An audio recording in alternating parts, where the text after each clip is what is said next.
Hello दोस्तों, कैसे हैं सब? बढ़िया। इस वीडियो में पढ़ने वाले हैं हेक्सोस मोनोफॉस्फेट पथवे के बारे में। चलो शुरू करते हैं। हेक्सोस मोनोफॉस्फेट पथवे, इसमें दो फेज होता है, ऑक्सीडेटिव और नॉन ऑक्सीडेटिव। जो नॉन ऑक्सीडेटिव होता है वो पूरे सेल टिश्यू में होता है, जबकि जो ऑक्सीडेटिव फेज होता है वो कुछ स्पेसिफिक ऑर्गन या टिश्यू में ही होता है।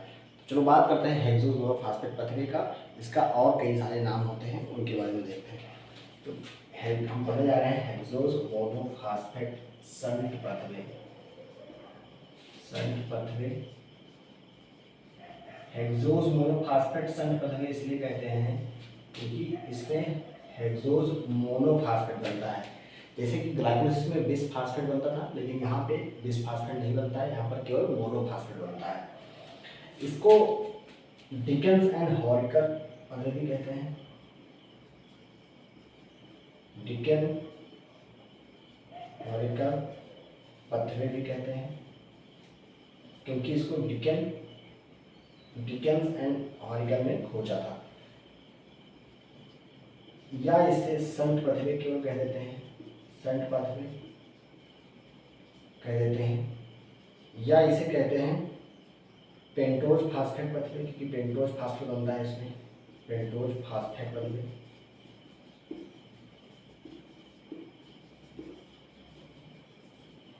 पेंटोज फास्फेट पथवे कहते हैं, या इसको डायरेक्ट ऑक्सीडेशन पथवे भी कह देते हैं। डायरेक्ट ऑक्सीडेशन पथवे,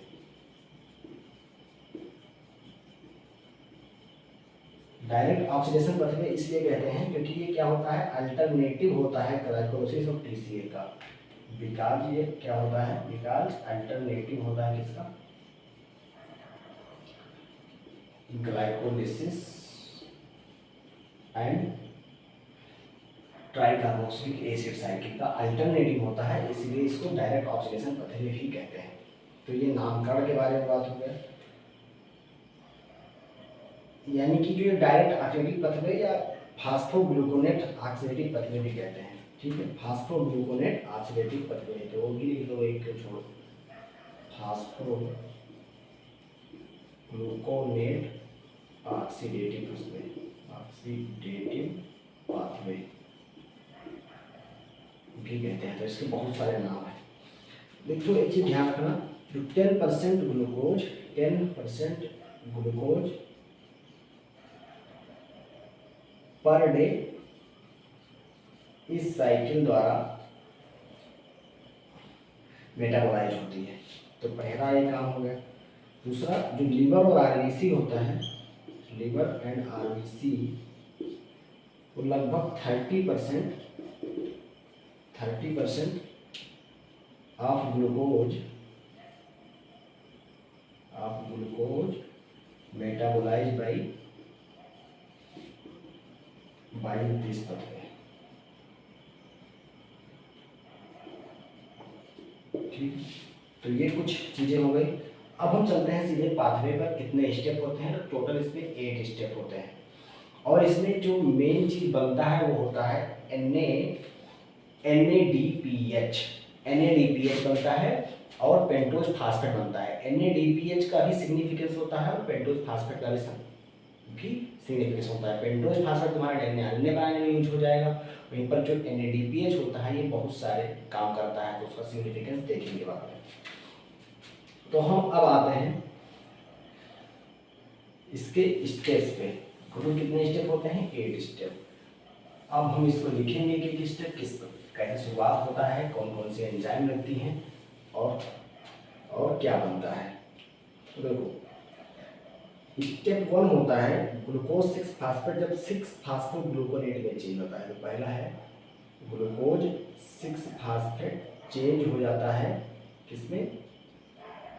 6 फास्फोग्लूकोनेट में। 6 फास्फोग्लूकोनेट में, 6 फास्फोग्लूकोनेट में चेंज होता है। 6 फास्फोग्लूकोनोलैक्टोन में, 6 फास्फोग्लूकोनोलैक्टोन में। जो 6 फास्फोग्लूकोनोलैक्टोन होता है ये चेंज होता है 6 फास्फोग्लूकोनेट में। 6 फास्फो ग्लूकोनेट में, और 6 फास्फोग्लूकोनेट चेंज होता है 3 कीटो 6 फास्फोग्लूकोनेट में।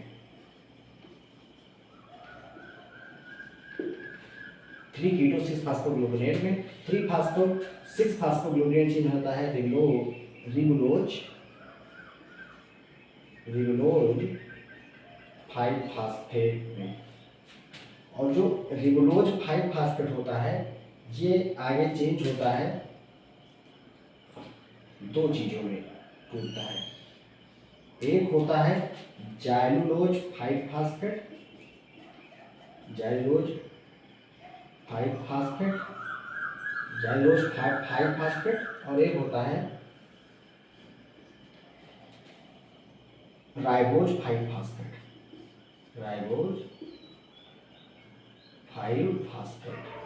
ये 2 चीजों में टूटता है। ध्यान दीजिएगा, जो हम मोल लेते हैं यहाँ पे 6 मोल लेते हैं, तो सबको क्या करो 6 से मल्टीप्लाई कर दो। 6 मोल लेते हैं, सब क्या होंगे 6 मोल होंगे, 6 मोल है। और जब बनता है जाइलुलोज तो 4 मोल ये बनता है और 2 मोल राइबोज 5 फास्फेट बनता है। अब क्यों 4 मोल जाइलुलोज बनता है वो देखेंगे आगे। देखो जाइलुलोज 5 फास्फेट यहाँ से बन गया, इसके ऊपर यहाँ तक पहले समझ लेते हैं। तो जो 2 फेज होती हैं, जो रिबुलोज 5 फास्फेट बनता है, यहाँ तक की जो रिएक्शन होती है वो ऑक्सीडेटिव फेज कहलाती है। क्या कहलाती है? Oxidative phase. तो यहाँ तक जो रिएक्शन है वो क्या है? Oxidative phase. ऐसे बना लेना है, क्या है? ऑक्सीडेटिव फेज होता है। अब इसके नीचे जितना जाएगा वो क्या होगा? Non oxidative phase.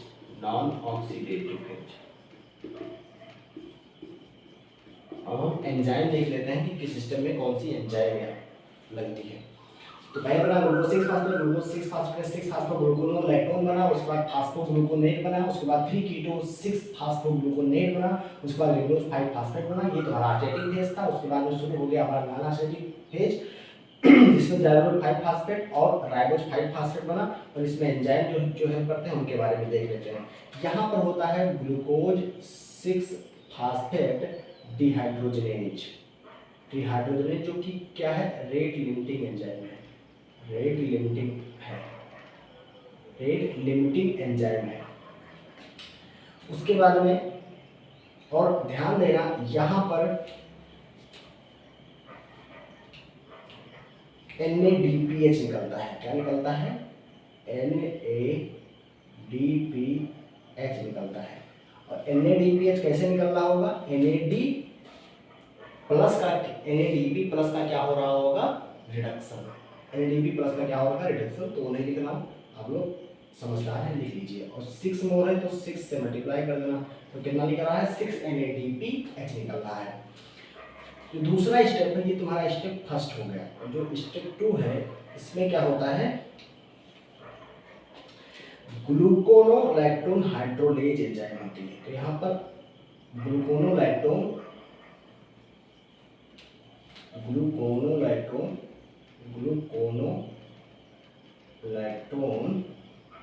Hydrolase enzyme होती है।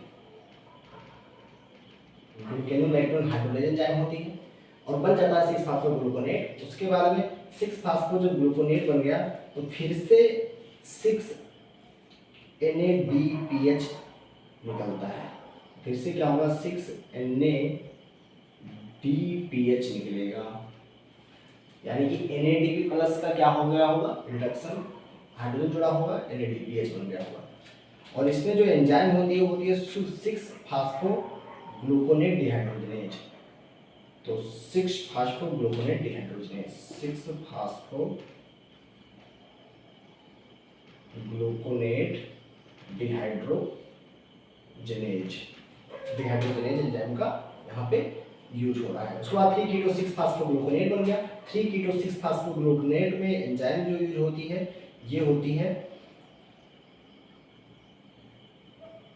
3 कीटो 6 फास्फोग्लूकोनेट बन गया। 3 कीटो 6 फास्फोग्लूकोनेट में एंजाइम होती है, इसी का नाम दे दो तो हो जाएगा 6 फास्फोग्लूकोनेट 6 फास्फो ग्लूकोनेट डिहाइड्रोजनेज। तो फिर से डिहाइड्रोजनेज 2 बार काम कर रहा है, और ये क्योंकि ये ट्रांजिएंट होता है सीधे चेंज होगा रिबुलोज 5 फास्फेट में। तो ये तुम्हारा हो गया स्टेप 3 और स्टेप ये 4 है। इतना बन गया हमारे पास रिबुलोज 5 फास्फेट।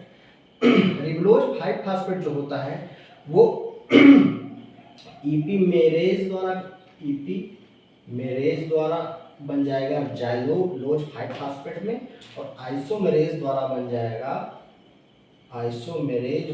जाएगा 2 राइबोज, मतलब 2 मोल राइबोज 5 फास्फेट के। अब जो ये जाइलोज 5 फास्फेट है और राइबोज 5 फास्फेट है, इसको हम एज इट इज वहां पे ले जा रहे हैं। ये स्टेप 4 होता है, और स्टेप 4 का ये स्टेप 4A है और स्टेप 4B है। ठीक है, अब हमारे पास में क्या बन गया था, जाइलोज 5 फास्फेट और राइबोज 5 फास्फेट। अब जो जाइलोज, इधर से कंटिन्यू कर रहे हैं, जाइलोज 5 फास्फेट था, ये 2 जाइलोज में चेंज होगा, 1 मोल इस तरफ जाएगा और 1 मोल इधर लिखो, सब XX से लिख दे रहे हैं। ठीक है, यानी कि ये जाइलोज 5 फास्फेट है, XX आपने लिख लीजिएगा, हमारे पास जगह नहीं है इसलिए हम XX लिख रहे हैं। और इधर है, इधर आया होगा राइबोज, तो यहाँ से राइबोज वाला ये जाइलोज से आ रहा है और ये आ रहा है राइबोज। ठीक है, तो यहाँ पर राइबोज हम लिख दिए R से, राइबोज 5 फास्फेट। राइबोज 5 फास्फेट का क्या होता है, ट्रांसकीटोलेज एंजाइम आती है, ट्रांसकीटोलेज एंजाइम आएगी। यहाँ पे ऐसे बनाओ और एक जाइलोज इसमें आके जुड़ता है, तो क्या बनता है वो देखो,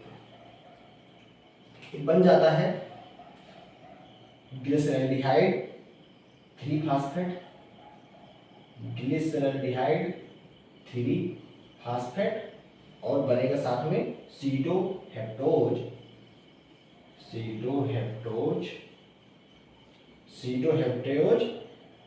7 फास्फेट, ग्लिसरॉल्डिहाइड 3 फास्फेट और सीडोहेप्टोज 7 फास्फेट बना। देखो इसमें कार्बन नंबर सेम रखना है, 3 इसमें है, 10 कार्बन टोटल रखना है हमको। देखो इसमें कितना है, 3 कार्बन, इसमें कितना है 7 कार्बन, टोटल मिलके हो गए 10 कार्बन। जाइलोज में कितना था, 4 कार्बन था। राइबोज में कितने होते हैं, 5 कार्बन, राइबोज में होते हैं 5 कार्बन, और जाइलोज में कितने होते हैं 5 कार्बन। तो 5 कार्बन मिलके तुम्हारा कितना बनाएगा, 10 कार्बन, यानी कि 10 कार्बन हमको सेम रखना है, तो 10 कार्बन इसमें भी सेम हो गया। यहाँ पे जो एंजाइम आती है वो होती है ट्रांसकीटोज का यूज होता है। और ट्रांसकीटोज जो होती है वो टीपीपी डिपेंडेंट होती है। अगर थियामीन विटामिन की डिफिशियंसी हो जाएगी तो ट्रांसकीटोज की एक्टिविटी डिक्रीज हो जाती है। तो ग्लिसरॉल्डिहाइड 3 फास्फेट बन गया। ग्लिसरॉल्डिहाइड 3 फास्फेट से अब आगे देखो, ग्लिसरॉल्डिहाइड 3 फास्फेट फिर से क्या होगा, आगे जाएगा और वो जुड़ेगा सीडोहेप्टोज से, ऐसे बनाएगा, ऐसे बनेगा, और ये क्या बनेगा देखो, यार गिरा दो इसको क्योंकि मिल रहा है, और आगे बनेगा, जगह नहीं है बहुत ज़्यादा, और आगे बनेगा फिर से फ्रक्टोज 6 फास्फेट, फ्रक्टोज 6 फास्फेट, और एक बनेगा एरिथ्रोज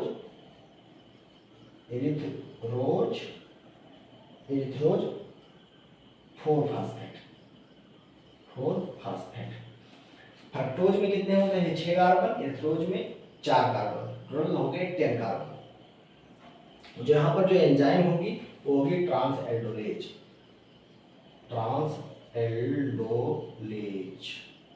स्टेप लिख लेते हैं, हम 4 स्टेप तक लिख चुके थे। अगला होता है स्टेप 5 होता है ट्रांसकीटोलेज वाला, स्टेप 5, और स्टेप 6 होता है ये ट्रांसएल्डोलेज वाला। उसके बाद में स्टेप 7 आएगा। स्टेप 7 में क्या होता है, जो ये इथ्रोज 4 फास्फेट बना था, ये एक जो मोल ये बचा है 2 मोल, इसे सब 2 से मल्टीप्लाई कर देना, सभी सबको 2 से, सब 2 से हैं, सब 2 से मल्टीप्लाई कर देना, जितने भी हैं सबको 2 से, 2 मोल सबके हैं। तो ये क्या होगा, जो इथेनोज 4 फास्फेट था ये जाइलोज 4 फास्फेट से क्या हो, जाइलोज 5 फास्फेट से क्या करेगा, रिएक्शन कंबाइन करेगा और बनाएगा फ्रक्टोज 6 फास्फेट और ग्लिसरॉल्डिहाइड 3 फास्फेट। तो ये कंबाइन करेगा किससे, इथेनोज से, और बनाता है, एक बनता है फ्रक्टोज 6 फास्फेट, फ्रक्टोज 6 फास्फेट बनता है, और एक बनता है ग्लिसरॉल्डिहाइड 3 फास्फेट, ग्लिसरॉल्डिहाइड 3 फास्फेट। ये होगा स्टेप 7, ये होगी स्टेप 7। और ये किस एंजाइम द्वारा होगी, तो एंजाइम होगा सेकेंड ट्रांसकीटोलेज, सेकेंड ट्रांसकीटोलेज।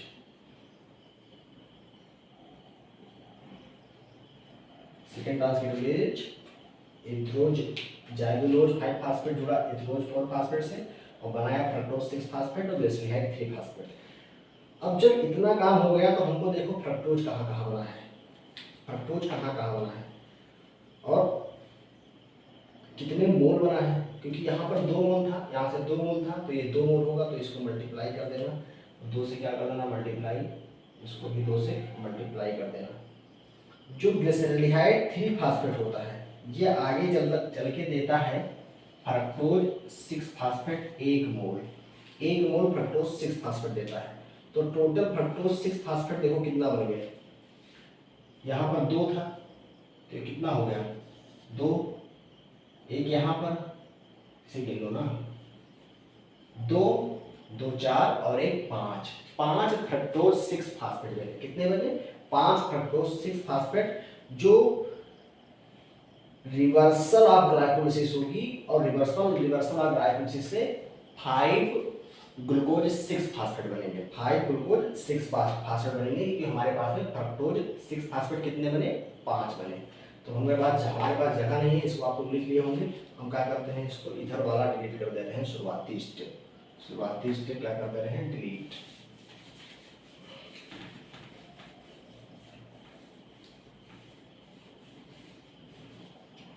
देखो हमारे पास में टोटल कितने बने, 5 फ्रक्टोज 6 फास्फेट मिले। ये क्या करेंगे, ये तुम्हारे बनाएंगे 5 मोल ग्लूकोज 6 फास्फेट, ग्लूकोज 6 फास्फेट बनाएंगे बाई, और एक स्टेप यहाँ पर आप लोग ध्यान रखिएगा कि जो 6 CO2 होता है, तो डिलीट कर दिया यार, डिलीट कर दिया, उसमें था 6 CO2 एलिमिनेशन होता है। चलो ठीक है, लिख तो लिए ही होंगे ना आप लोग। जो स्टेप होता है 3 कीटो 6 फास्फोग्लूकोनेट था, फास्फोग्लूकोनेट था, उससे जब बन रहा था रिबुलोज 5 फास्फेट, तो उस स्टेप में 6 CO2 एलिमिनेट होते थे, 6 टाइम्स CO2 क्या होगा, एलिमिनेट होगा। तो यहाँ पर CO2 भी एलिमिनेट हो रहा है, इसलिए अल्टरनेटिव पथ में है TCA और ग्लाइकोलिसिस।